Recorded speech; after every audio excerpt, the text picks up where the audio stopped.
चटर हमार मन करता कि तीखा मीठा खाई तो नती बाहर चल गेला एगो रुपयो आज तक से ना भेजल। बताओ ऐसे नहीं रहल सन आ देवर बाटे की खाली गुलिया डंडा छक्के चौका में रहतटे।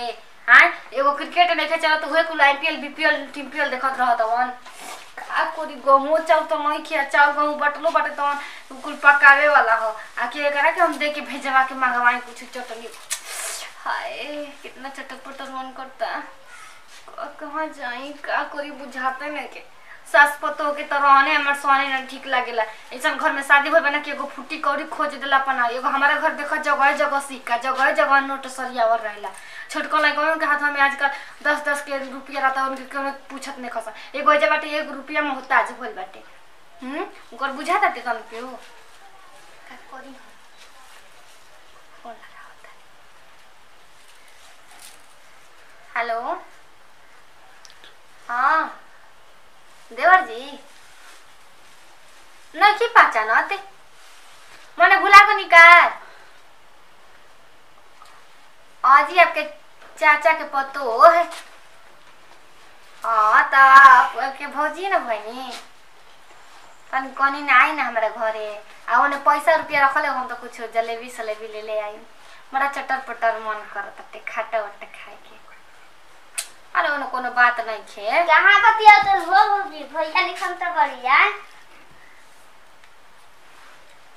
कहीं बतियाई कोनो प्रॉब्लम नहीं खे तब तो भैया बोलो वो कहिए से बड़ी बतियाओ तो भैया के मां तो भैया ना बतिया फोन ना करी हनु उहे कहले हम देख काहे तोरा सीआईडी भइल बा तोरा के बताला चली की हके ना तो काहे बतियाओ तलू हमार मन करता बतिया के तो बतिया ले नहीं चटर पटर मन बता दे तो कोनो चिंता नहीं है कि कुछ ले जाई भौजी के खाए पिए के अपन त मलाई हो आइसक्रीम हो पता ना का कुछ हो तो मार घुसमा पी लेना भई रहेला हमरा के। हां ताए तो भैया के हम कह जा कहो बताओ औरी कहां हमर बात माने के चाहिए नया नया भौजाई देख के कितना जना के लाट टपके लगो हमार बाड़न देवर कि हमारे पर छटकत रहेला ओनी देवर जी आवत नहीं क्या का कतरो बजे समोसा हमरा घर अरे मर दे समोसा हमर घरवा के बुझाता कि घरा बंद रहे त काना ले ले ने 2-4 गा जरे का करबो आते रास्ता में तो दुकानदार रहला त कहता ला खा ला जिलेबी तो गरम के मन छाता हो जो काना ले ले जी तो हम कह जलो तो एक खातिर तो बोला उतर रो का चले के गांव चिकती हम बोला सकत नहीं ए भौज एक बात कही कह भैया गइल बन तो ठीक ठाक लगा तक ना बाबूजी तक ता ससुर ठीक ठाक मान चल वहां तो बढ़िया बाटे हमारा के उड़त रहन त कुल खोई ना देत रहन सही से मान तर के ना तारे के ससुर जी हमार ससुर के नामे न तला डोडा डाले के चक्कर में रहेला का हम कहिए भौजी एक बात कहूं अरे वो हमार काम करी हम आपके काम करम का करेगे सच्ची सच्ची जन कब तो कर जन कब तो न करे हम सच्ची। हां हमारा के रोज यही टाइम पर समोसा पहुंचल बड़ा समोसा निमन लगता जलेबी कब होती है जलेबी सांझी के सुबह में पकौड़े कोड़ी सब मने नाश्ता हमके बनाई के मत परो खाना तो रात वाला जन मिलल भैया के जरूरत तो हमको देबो ना सब कुछ दे दे के भैया के का दिन है तो हम जानी ना मारे नी चप्पल राती के कहीं तक खाए के बता जाई हम दूसरा चीज सुन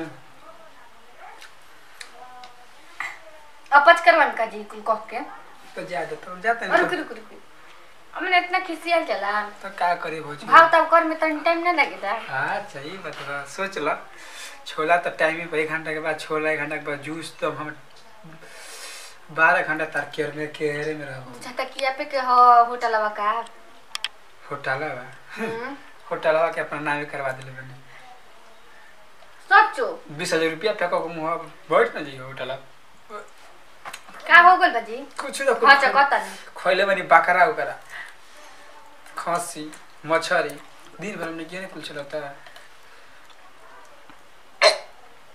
बकरा सकरा दूर नहीं चलो ठीक है कुल हमने तो खाइल बाब जाते जूस पिए के बेरा भेल नारियल के पानी पिए के बेरा भेल नारियल के पानी सट जाई नारियल के पानी हमरो के ले ले आन जाते लाई बस साबुन से मुंह हाथ धोई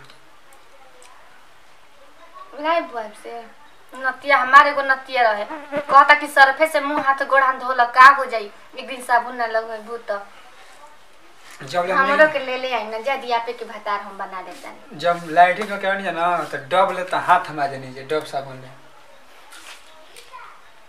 खाना में क्या खाने जा?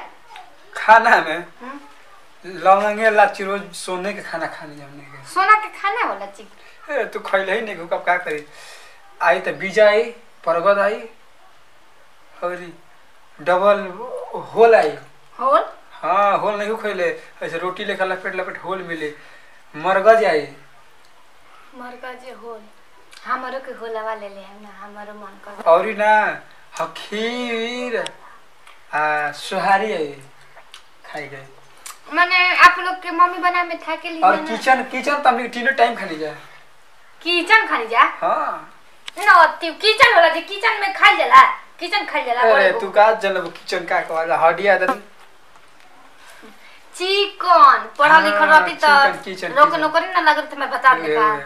देखो हमनी घर में ई व्यवस्था बा ना खातरा जातरा हम खाए मारवा आई ना जी खतरा जात रह। हां त सुनी ना हमरा के और ले ले ना ऐसा नहीं। सुनो घर में लोग आके बैठा रह जा हम आवत जलेबी लेके सोची। हां जलेबी के बेटा अब हम जब तक बैठे ओ बोल ना ये ज्यादा कोबे के हम बैठले हो। बड़ा की समोसा बड़ा टेस्टी रहता सो का कर बात रह जात रह त का हो जाए।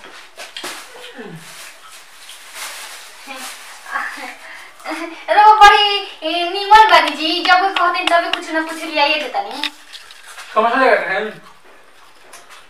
ना। अब का अरे समोसा तो खाए ना अब जलेबी खाता है।